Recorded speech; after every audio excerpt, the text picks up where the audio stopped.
జనకుడా పరమాత్మ రూపుడా నిరూపమ బల బుద్ధి నిలాను రాక్షసు నరులాను రాక్షసు కరుణా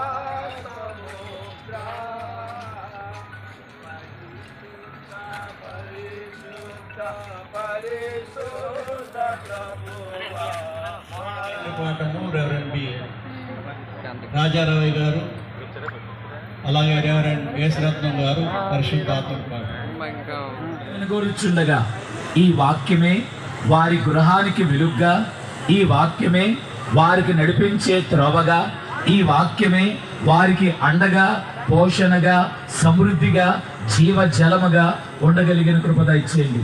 పరిశుద్ధాత్మదేవా, నీ వాక్యములో నుండి కొన్ని మాటలు మా జీవితాల్లో ఈ వాక్యము చేత మేము అలంకరించబడినట్లుగా నీవే మాతో మాట్లాడమని వాక్యమయ్యున్న యేసు నామమున వేడుకుంటున్నాము తండ్రి, ఆమేన్.